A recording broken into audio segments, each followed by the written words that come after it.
बिस्मिल्लाहिर्रहमानिर्रहीम। अस्सलामु अलैकुम वरहमतुल्लाहि वबरकातुहू। प्यारे बच्चों, उम्मीद करती हूँ कि आप सब खैरियत से होंगे।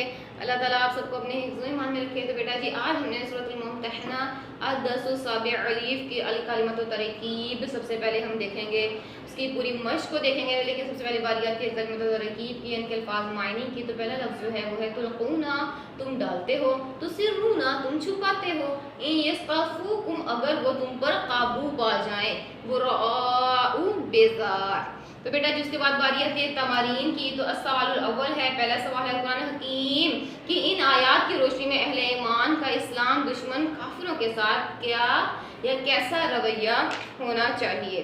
तो इन आयात की रोशनी में अल्लाह सुब्हानहू व तआला ने जो है हमें काफिरों के साथ जो है छुपी हुई दोस्तियाँ या अललान दोस्तियाँ रखने से हमें मना किया गया है। अब इसका पस मंज़र कुछ इस तरह से था कि जिस वक्त जो है कुफार मक्का ने जो है वो अपना जो अहद था नबी पाक सल्लल्लाहु अलैहि वसल्लम के साथ जो किया था उसको तोड़ दिया।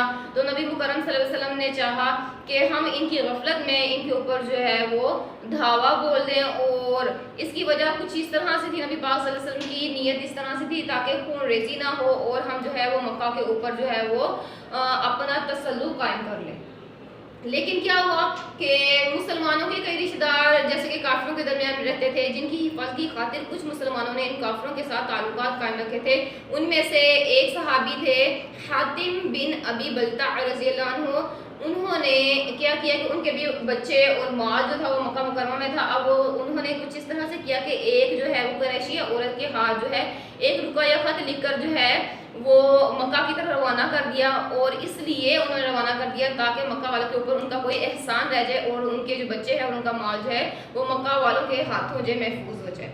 तो जब उन्होंने ये सारा का सारा ये काम किया तो नबी पाक सल्लल्लाहु अलैहि वसल्लम को अल्लाह सुब्हानहू व तआला ने वही के ज़रिए से इस चीज़ से बाखबर कर दिया कि जो है एक सहाबी ने इस तरह से जो है मामला किया है। तो नबी पाक सल्लल्लाहु अलैहि वसल्लम ने सहाबा कराम को उनके पीछे भेजकर उस औरत के पीछे भेज के वो खत निकलवा लिया।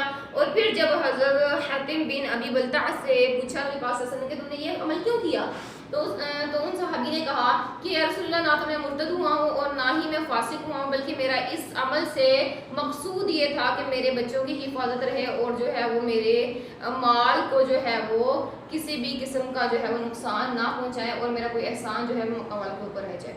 लिहाजा ये आयत जो है इसी सिलसिले में जो है वो नाजिल हुई है कि अल्लाह ताला का फरमान है कि तुम्हारे लिए जो है तुम्हारा मतमईन निगाह जो है तुम्हारी सबसे ज़्यादा पहली फोकियत जो है वो माल औलाद नहीं होनी चाहिए, बल्कि अल्लाह ताला की रज़ा होनी चाहिए। क्योंकि ये माल और जो दौलत है ये क़यामत के दिन अल्लाह ताला के मुकाबले में तुम्हें कुछ भी नफ़ा या जो है फ़ायदा ना पहुंचा सकेंगे। और क्या है, ये जो काफिर हैं कभी भी आपके दोस्त नहीं हो सकते, ये बल्कि आपके और इस्लाम के दुश्मन हैं, और जैसे ही इन्हें कोई मौका मिले ये आपको ज़रूर बज़रूर जो है वो नुकसान पहुंचाएंगे। इसलिए इनसे छुपी हुई दोस्तियां रखने से मना किया गया है, क्योंकि इस दोस्ती की आड़ में जो है वो नुकसान पहुंचाएंगे आपको और अपने लिए फ़ायदा हासिल करेंगे।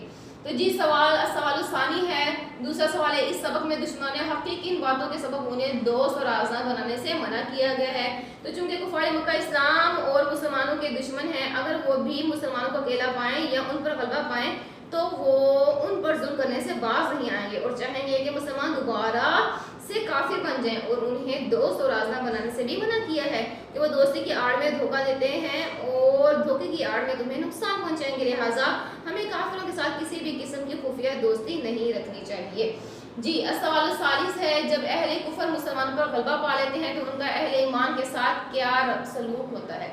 तो इस तरह से है कि अल्लाह सुब्हानहू व तआला ने फरमाया कि मुसलमान दुश्मन इस्लाम हद चढ़ जाते थे तो इनकी खैर ना होती थी। यही चीज़ थी कि जब भी दुश्मनों को जो मौका मिलता था तो मुसलमानों को हर किस्म के जुल्म उनके साथ रवा रखे जाते थे, उन्हें गालियाँ दी जाती थी और कोशिश करते थे कि मुसलमानों को उनके दीन से हटाकर उनके आबाई दीन जो कि कुफर था उसमें वापस ले जाएं।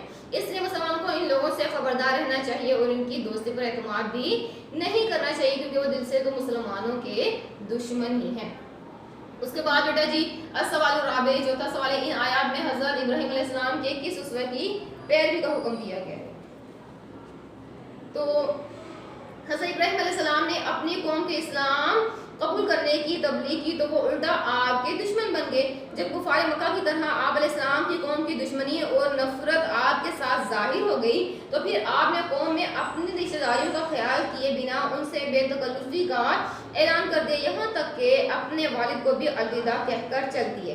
ان آیات میں مسلمانوں کو حضرت ابراہیم اور ان کے رفقا کار کی اور اسوہ حسنہ کی پیروی کا حکم دیا گیا، یعنی کہ اگر آپ کے پاس دو آپشن ہوں، یا تو اللہ کے دین کو لے لیں یا پھر اپنے رشتہ داروں کو، اور دوسری جو ہے وہ اپنے دل کو جو ہے وہ سنبھالیں، تو آپ کو سب سے پہلی جو چیز ہے وہ اللہ تعالیٰ کے دین اور اللہ تعالیٰ کی رضا کو مرکز خاطر رکھنا چاہیے، کیونکہ یہ اولاد، مال اور رشتہ داریاں جو ہے قیامت کے دن کچھ بھی کام نہیں آئیں گی۔ جیسا کہ حضرت ابراہیم علیہ السلام نے جو ہے وہ اللہ تعالیٰ کے راستے کو اپنایا اور اعلان جو ہے وہ اس چیز کا اظہار کر دیا کہ میں تم سے اور جن چیزوں کی تم پوجا کرتے ہو اللہ کے سوا ان سے بیزار ہوں۔ اسی طرح آج ہمیں بھی جو ہے اپنا رویہ اختیار کرنا ہے اور اللہ تعالیٰ کے مقابلے میں کسی اور چیز کو جو ہے وہ اپنا جو ہے وہ اس میں اللہ تعالیٰ کے ساتھ شریک نہیں ٹھہرانا، اور اسی اسوہ حسنہ کی جو ہے وہ پیروی کا ہمیں حکم دیا گیا ہے۔